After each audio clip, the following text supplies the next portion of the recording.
The Los Angeles Lakers quote-unquote big three in LeBron James, Luka Doncic, and Austin Reaves have just made history after another historic performance last night. We're going to talk more about that in this episode of Joe Mers Sports Podcast. Make sure to go down below, hit the like button, turn on the bell for notifications after you hit that subscribe button as well. And if you need to stay up to date with everything on the NBA, this is the place for you. So without further ado, let's get right into it and talk about what happened there last night in that game against the Grizzlies. We all know, as we talked about the other day, that Taylor Jenkins was actually fired from the Grizzlies with just 9 games remaining in the regular season. A very strange move, but Finnish coach Iasalo was actually put in the position of interim head coach in replace of Taylor Jenkins. This was his debut game, and it was spoiled by this historic night from the Lakers' Big Three. Now, what happened for the Lakers to do this? Well, it's really interesting when you think about it. This has a lot to do, obviously, with that big trade they made this season with Anthony Davis being moved to the Dallas Mavericks for Luka Doncic. Anthony Davis last night for the Dallas Mavericks actually struggled in his return, shooting 7 of 23 from the field and putting up 18 points. However, Luka, completely different story for the Lakers. He's been clicking with Austin Reaves and LeBron James, and let's see exactly what they did last night.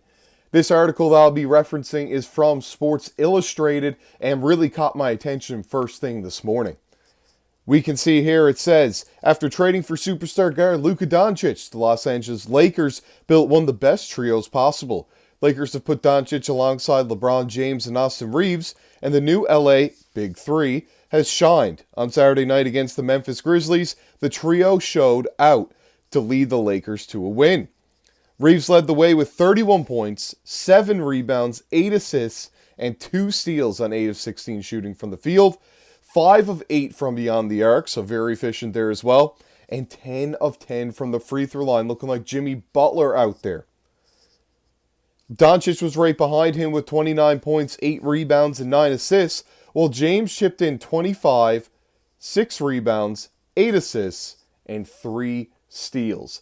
Now, what's historic about this performance, you may ask, right? You're like, those are great numbers individually. They played really well against the Grizzlies. But what makes this historic? Well, that's what we're going to get into right now. The 3 Lakers stars were individually incredible and made NBA history with the huge win over the Grizzlies. That being that they became the first trio in NBA history to ever record 25 points, 5 rebounds, 5 assists, and 2 3-pointers made. Pretty crazy stat line when you think about it. I mean, 25, 5, and 5 is a really good stat line. And then the 2 made threes as well being added in there has not happened ever before from a trio. I mean, we've seen duos do it, which is obviously a very, very good night from an NBA's duo standpoint. But then when we look at a trio of players doing it here, that has never ever happened. And crazy to see that it's the Lakers, quote-unquote, Big Three, with Austin Reaves taking the next big step. Over the last 10 games, Austin Reaves has been absolutely phenomenal, averaging over 20 points per game, and that trade has really allowed things to open up for him. Luka Doncic, being such a good playmaker as he is, has really added to Austin Reaves' offensive game, as Anthony Davis could really stagnate the offense at times. Davis would like to shoot jumpers that weren't really available and just trying to get shots up on the board. And although it would look like very good numbers, high numbers for Anthony Davis individually, it wasn't always leading to success for the Los Angeles Lakers, which I think ultimately is why the trade happened. Not only do you get younger, but you also don't have to worry about injuries as much either. Anthony Davis has dealt with his fair share of injuries and is now 30 years old. So the wrong side of 30 is not exactly what you want to be if you're a team like the Lakers on a short window either. LeBron James, obviously at 40 years old, you need to think about what is next. And Anthony Davis was definitely not next with the way things were going with injuries, age, and everything else. I really don't think, like, LeBron being 40 years old is a lot different. He's playing at this level that we've never seen from anybody ever before at that age.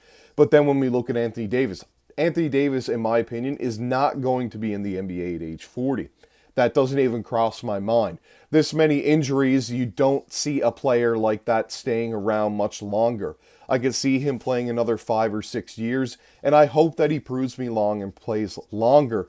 But it doesn't seem like it's going to happen right now, and I think that's ultimately why they need to pull the trigger.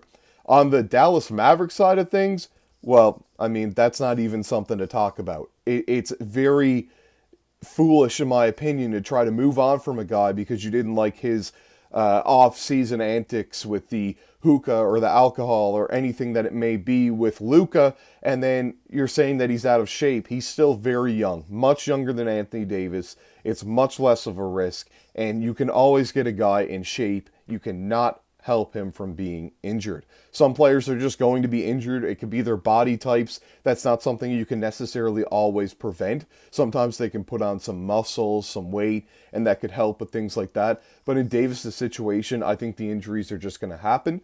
There's nothing you can really do about it, and it's unfortunate to say, but when you're at the age that he's at, it's not really something that I think can be changed for him right now.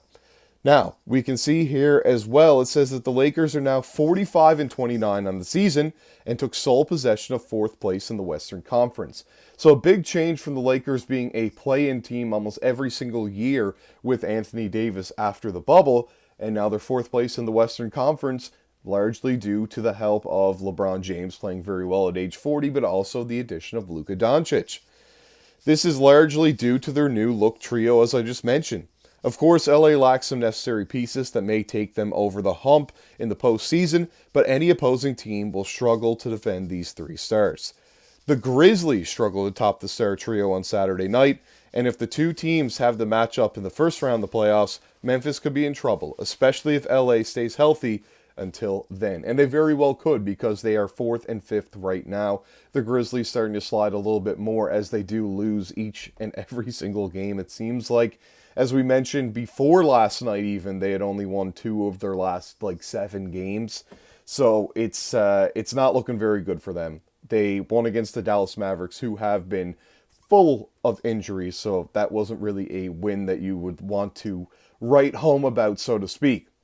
This has been your host, Joey Mercer. I hope that there's a lot to think about there from you, from that historic night from the Los Angeles Lakers, but really more importantly, what this means for them going into the postseason. That's really why I wanted to talk about this, but it just happened to be that they spoiled Ayasalo's debut and had another historic performance from this big 3. Crazy to see something like that happen for sure.